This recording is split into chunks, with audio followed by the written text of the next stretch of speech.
Hello friends, இன்னைக்கான வீடியோவில் என்ன பார்க்க போகிறோம் அப்படின்னா, சிறுகதைகள் அலகு 3ல் உள்ள சிறுகதைகள் அப்படின்ற தலைப்புக்கு கீழே உள்ள புதுமை பித்தன் எழுதிய கடிதத்தை பற்றி பார்க்க போகிறோம்.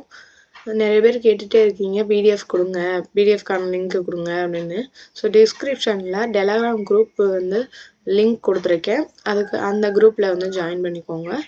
அதில் தான் பிடிஎஃப்கான அப்டேட் எல்லாம் கொடுக்க போகிறோம். வாங்க வீடியோக்குள்ளே போகலாம்.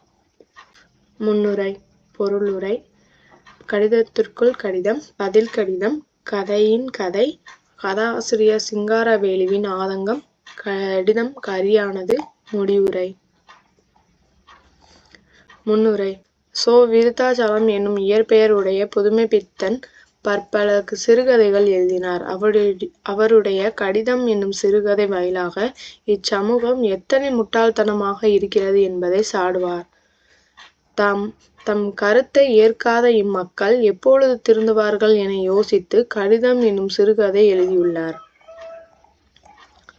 பொருளுரை. வழக்கு இழந்த பழைய தமிழ் சொற்களை விலக்கி வழக்கில் உள்ள சொற்களை கையாண்டு தமிழ் நடைக்கு புதிய விறுவிறுப்பை தந்தார் புதுமை பித்தன். நகைச்சுவையும் நையாண்டியும் அவருக்கு குற்றவேல் செய்தன என்று சொல்லத்தக்கவாறு அவருடைய கதைகளில் இயல்பாகவே வந்து அமைந்தன.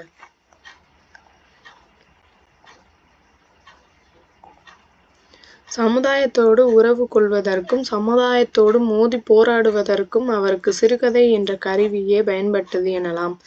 இவ்வாறு வாழ்க்கை சித்திரங்களை தாம் கண்டவாறே உணர்ந்தவாறே எழுதிய கவிஞர் ஆவார்.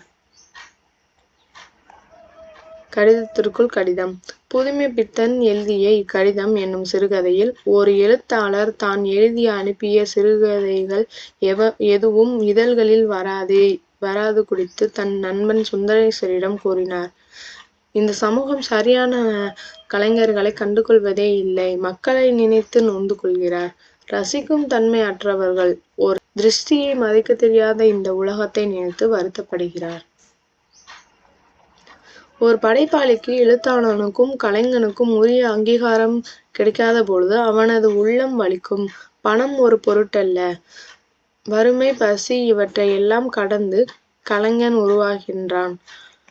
அதனை எல்லாம் மதிக்காத நிலையில் கதையாசிரியர் தனக்கு ஒரு கடிதம் வருவதை கண்டு மகிழ்வு அடைகிறார். அதில் உள்ள நிறைகுறைகளை தகவல்களை படித்து பார்த்து மகிழ்ச்சி அடைந்து உள்ளம் பூரிப்படைகிறது. குதூகலம் பிறக்கிறது. மறுபடி வாசிக்கிறார். கதையாசிரியர் சிங்காரவேலு தன் நண்பன் சுந்தரத்திற்கு காட்ட வேண்டும் என்ற ஆசை இருந்தும் இக்கடிதத்தில் என்னதான் இருக்குமோ என்று மறுபடியும் வாசித்தார். பதில் கடிதம். தனக்கு கடிதம் போட்ட வாசகன் நாகப்பனுக்கு ஒரு நீண்டி கடிதம் எழுத வேண்டும் என்று நினைத்து மறுபடியும் அக்கடிதத்தை வாசிக்கின்றார். வாசிக்க ஆரம்பிக்கும் பொழுது மனதிற்கு திடீரென ஒரு எண்ணம் தோன்றுகிறது.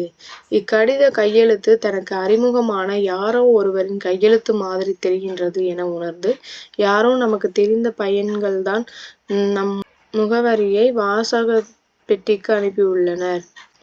சீச்சி, முட்டாள்கள், கோழைகள். தைரியம் இருந்தால் தன் கதை பிடித்திருக்கிறது, ரசித்தோம் என்று பகிரங்கமாக கடிதம் எழுத வேண்டியதுதானே என எண்ணிக்கொள்கிறார் சிங்காரவேலு.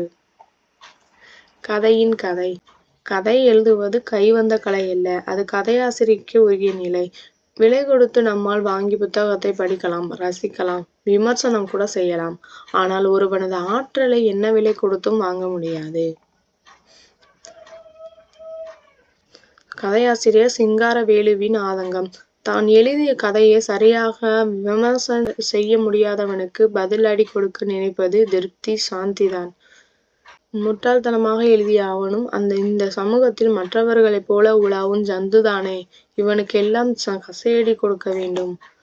முட்டாள் கழுதைகள். இவர்கள் நட்பே தேவையில்லை. இவர்களை தொலைத்தால்தான் இந்த பீடை ஒழியும். உண்மையான பற்றினை நேருக்கு நேர் நின்று தைரியமாக சொல்ல முடியாத கோழை அவனை என்னவென்று சொல்வது என்று ஆதங்கப்பட்டார் கதையாசிரியர் சிங்காரவேலு. கடிதம் கரியானது. கதையாசிரியர் சிங்காரவேலு தனது அறையில் உள்ள விளக்கில் கடிதத்தை காண்பித்து எரித்தார். அப்புகை அறை முழுவதும் பரவியது. எண்ணெயற்ற விளக்கு மங்கிக் கொண்டு இருந்தது. இரவெல்லாம் தூக்கம் இல்லை. வெற்றிலை போட்டுக் கொண்டார். எண்ணெய் இல்லாமல் விளக்கு அணைந்தது. அவரது மனம் புழுங்கியது. உள்ளம் நெருப்பாய் கொதித்தது. இரவெல்லாம் வெகுநேரம் தூக்கமில்லை. இது மாதிரி அசட்டுத்தனமான சமூகத்தை எப்படி தலைநிமிர செய்வது? கோழைத்தனம் பிறப்பாக இருக்கிற இந்த புழுக்களை மனிதர்கள் ஆக்குவது எப்படி? உழைத்தவன் கூலியை அவன் வியர்வை உலர்வதற்கு முன் கொடுத்துவிடல் எவ்வளவு மேன்மையோ, ஓர் படைப்பாளியின் படைப்பிற்கு உரிய மதிப்பினை உரிய நேரத்தில் அளித்தல் அழகு என்பதை ஆசிரியர் புதுமைப்பித்தன் இக்கடிதம் எனும் சிறுகதையில் எடுத்துரைத்துள்ளார். முடிவுரை.